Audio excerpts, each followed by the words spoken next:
No. I don't put my phone number. Oh, interesting. Okay, I'm like, Good thing I called me this morning to see you. That's the regular, what invitation I you need to call you. Reliable information. I know, my brother.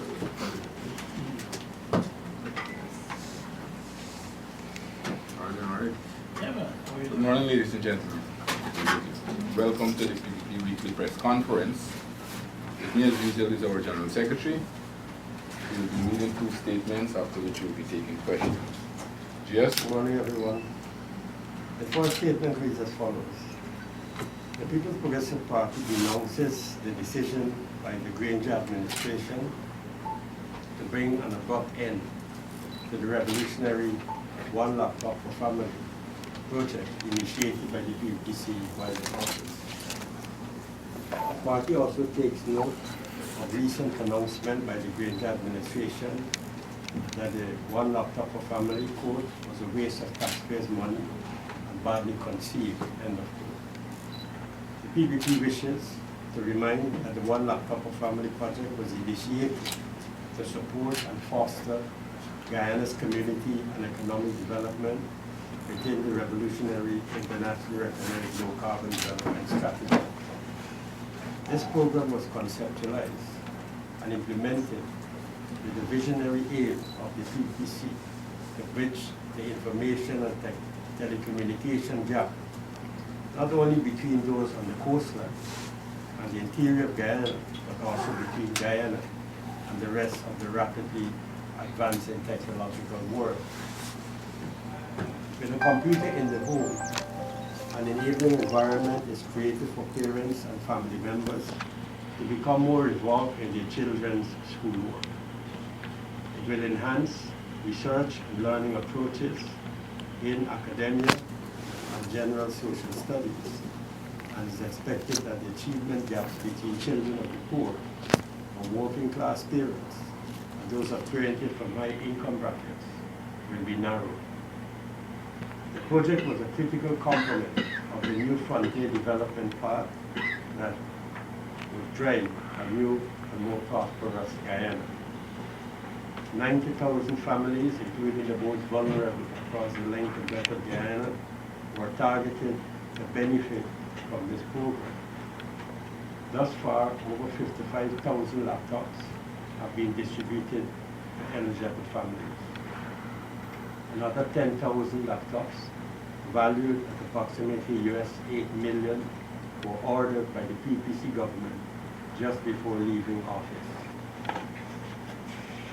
A transparent process was used to determine each beneficiary to whom priority was given. Despite these hard facts, the Granger administration is still fighting tooth and nail to paint a picture of this people-centered initiative as being a poppy shoot. Minister of State Joe Harmon had stated that the initiative was a massive fraud. Yet this initiative was not highlighted for a forensic audit. Further, Harmon walked into a storeroom full of laptops suddenly and determined that 10,000 were no good. Harmon is probably the best stand-up auditor to determine which laptops are good and which are bad.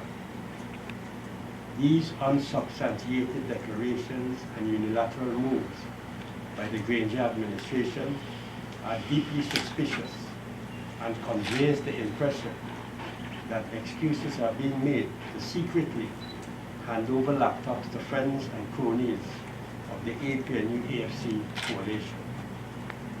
The government must explain the methodology it intends to use for distribution of the laptops to teachers, schools, and communities. Further, the government must reveal its quote-unquote well-thought-out arrangement for the 10,000 laptops soon to arrive. It must also explain the nature of its quote-unquote community-based theme and most important of all, the socio-economic criteria to be used for choosing those communities.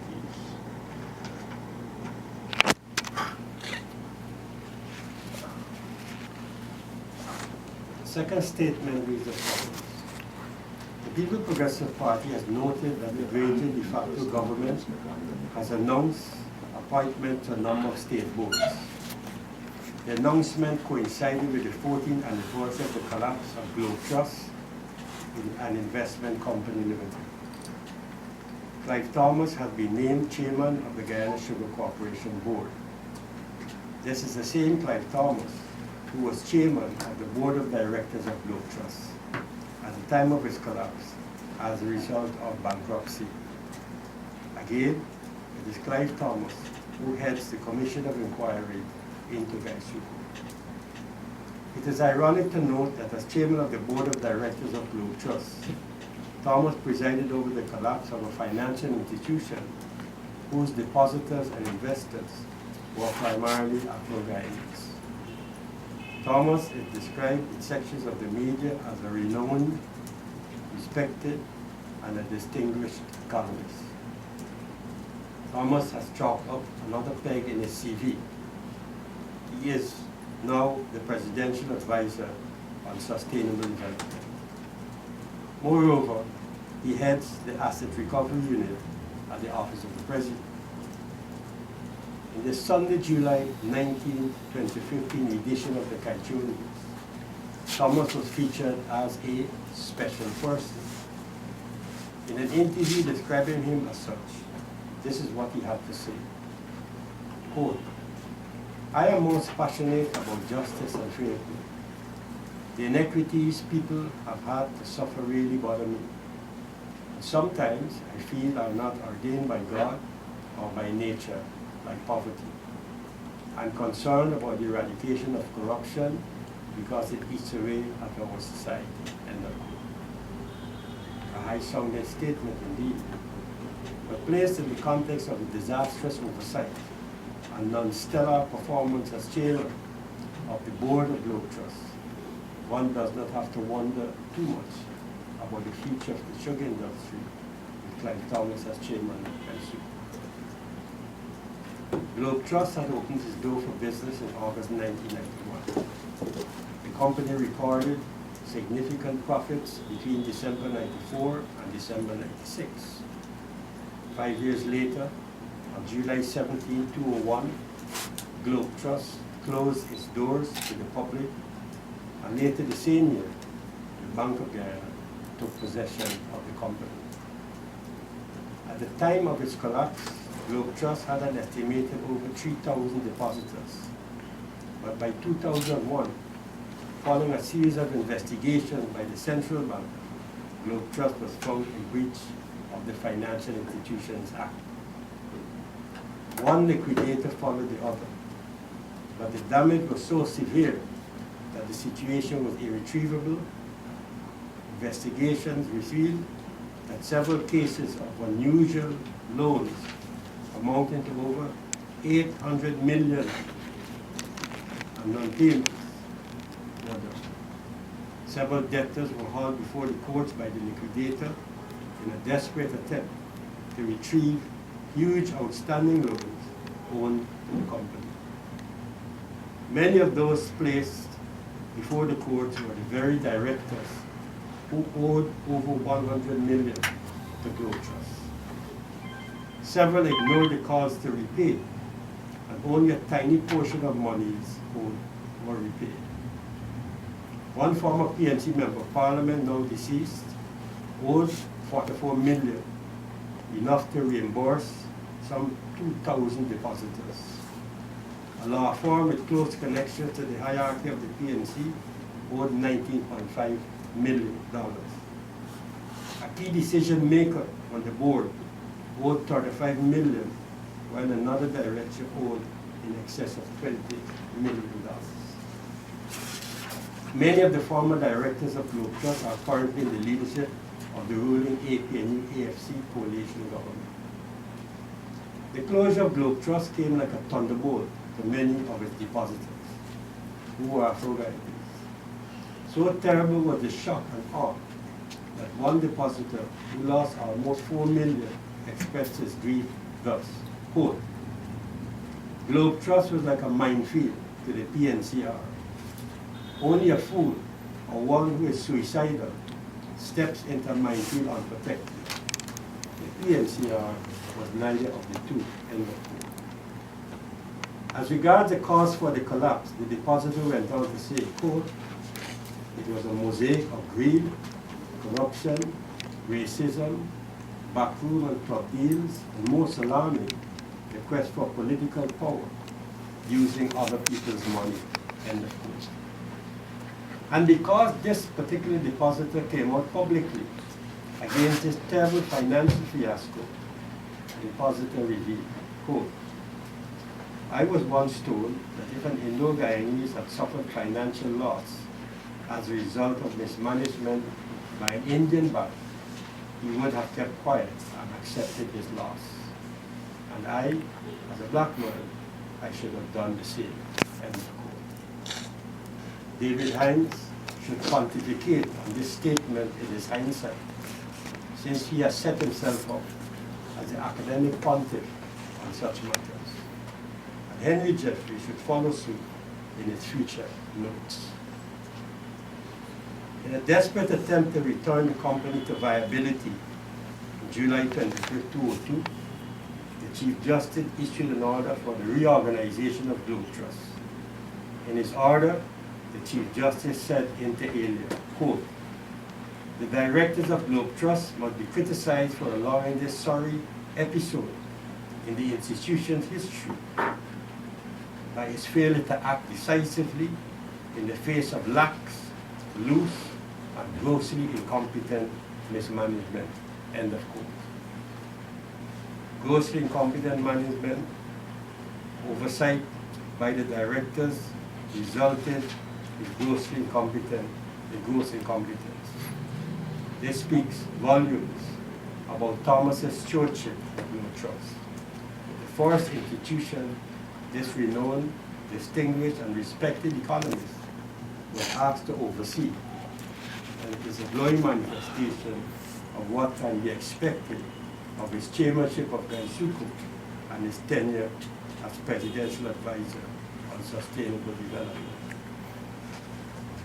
It is interesting to observe how the same Clive Thomas, who presided over the demise of Globe Trust, where several directors, top-notch and prominent personalities still in the leadership of the PNC and the recently appointed state boards, escaped scotch-free with millions belonging to their kith and kin, and he and his fellow directors did nothing about it. Thomas, who has set himself up as an anti-corruption crusader to compete with Transparency International, recently declared, obviously in relation to the PDP, quote, the corrupt can run, but they can't hide. We will find them, end of quote. It took 14 years for Clive Thomas to come to this realization. But his enlightenment was not measurable by time only. It was influenced by his ethnic solidarity with the beneficiaries of the Globe Trust fallout. Further, when the distinguished economist claimed that the absence of what he described as control leads to financial abuse, this begs the question, did he, Thomas, not know then that the same principle was applicable when he was chairman of Globe Trust? Professor Thomas should reflect on his experiences at Globe Trust to ensure he does not repeat the same debacle at the office of the President and Gaisuku. In respect of Thomas's stewardship of Gaisuku, one thing is clear. At a symposium held at the National Library to mark the 35th anniversary of the assassination of Dr. Walter Rodney, he declared, quote, the sugar industry, like the rice industry, has to be privatized in order for it to function better, because it was wrong of the previous administration not to do so. End of quote. steps have already been taken in this direction, with the presence in Guyana of Tate and Lyle representatives. Management of Gaisuku was once privatized and placed in the hands of Tate and Lyle. Finally, it is opposite to recall that Dr. Jagan, in an interview in the Mirror newspaper marking the first year of the PPPC in government, had declared, quote unquote, Clive Thomas is talking nonsense, when he debunked Thomas's assertion that whatever positives were registered in 1993, they were as a result of Hoyt's economic recovery program.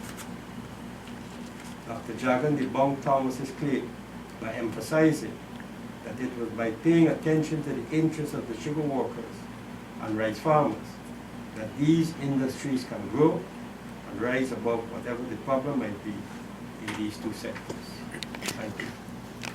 Here are the two statements. Now the question, who will be first? Me, Gordon. Good morning, Mr. Rohi.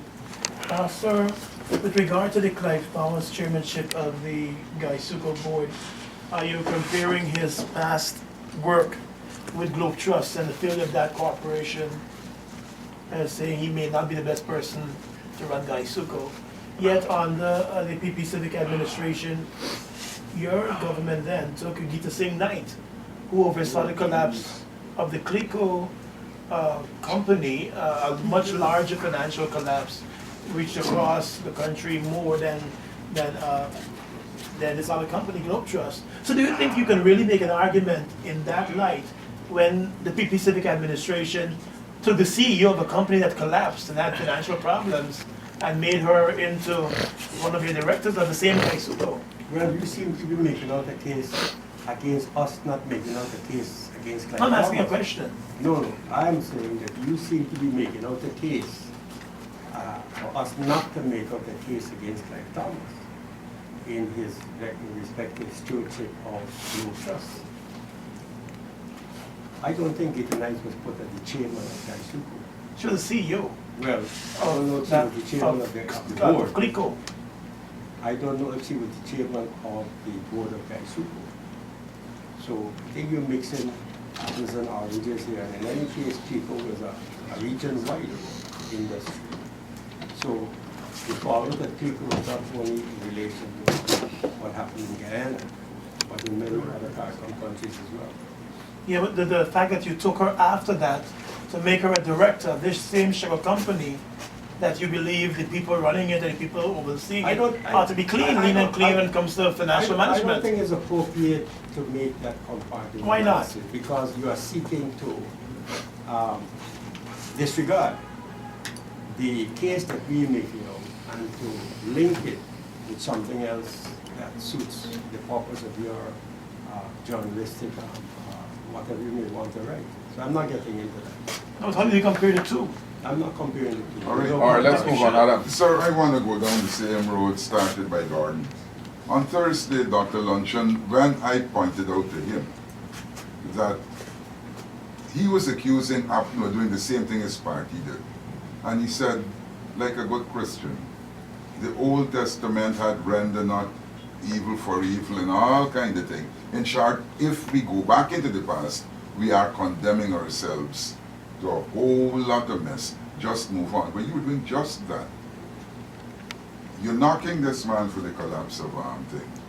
Why are you going back to Globe Trust when the future of this country is not in Globe Trust or anything?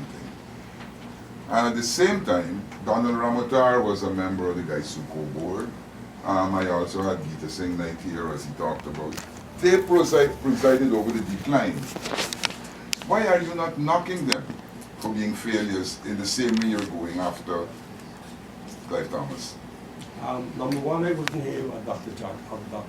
Luncheon's press conference, so I can't vouch for what was said, and I don't want to accept what you said as what Dr. Luncheon said. That's number one. Number two, if you want, you could knock Gita Knight. I will knock Clive Thomas. Next.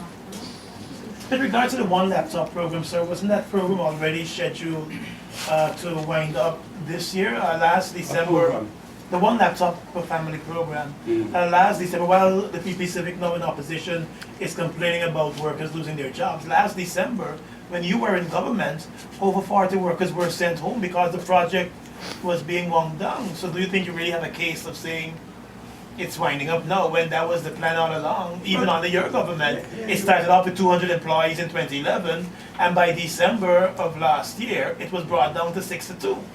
So what is the case you're making out? No, I'm trying to find out from you, can you really say this administration is responsible for the winding up of it when it was a process already in the making when you left office? First of all, the statement that are being made by the spokesperson in this administration were never made by our government officials.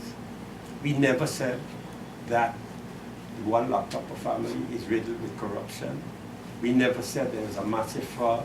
We never said it was a waste of taxpayers' money. We have on record these people in this current coalition government saying so. But Dr. Lungeon had announced that fraud as we cabinet have- secretary. We have on record also the massive, arbitrary, and unilateral, unexplained dismissal of over 40 employees of one laptop per family. We don't know. No, I don't think the nation at large knows exactly what is the future of this one laptop per family, save that we are told that instead of one laptop per family, we now be having one teacher, one laptop per teacher, and then it will be going in communities, etc., etc. So the question that we ask at the end of our statement about the criteria for the distribution of these laptops is quite pertinent, and the government just don't need to make these declarations. They need to explain, as we used to explain. You see, the rationale, the criteria, if they're going to distribute them in community, what the criteria? How are they going to select the communities? What yardsticks are they going to use? You know, social, economic, to determine which communities should get laptops. How is it going to be done? What is the scientific basis under which these laptops are going to be distributed, either to teachers, which schools, what level, what communities, and all these things we need to know. But again, sir, going back to the point of you, the overall point of your statement was with regard to the program winding up, the program coming to an end, and these 30, 40 young people being sent home. Again, this was a process that was started under your My government. statement did not make mention of people being sent home. I did You not. just made mention of it. No, I just made mention of it because you asked the question.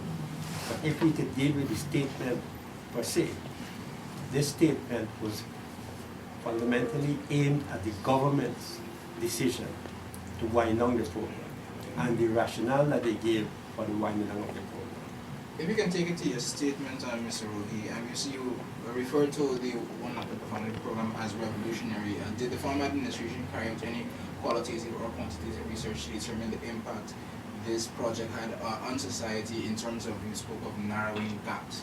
Was any research done to determine this, or was it automatically assumed by distributing laptops, the gaps would be narrowed? No, we don't operate that way. You know, we don't operate that way at all. So I think if you do the research, So no, the survey was done? No. Let me answer the question.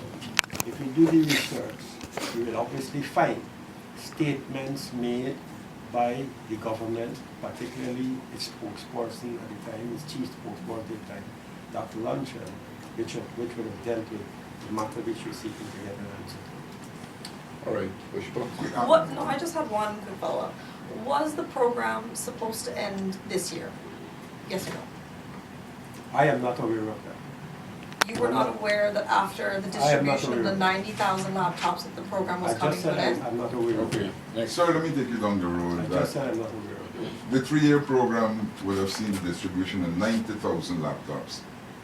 At the end of 3 years so far, according to your reckoning, you would have distributed only 65,000 laptops, 55 in the past and 10,000 coming.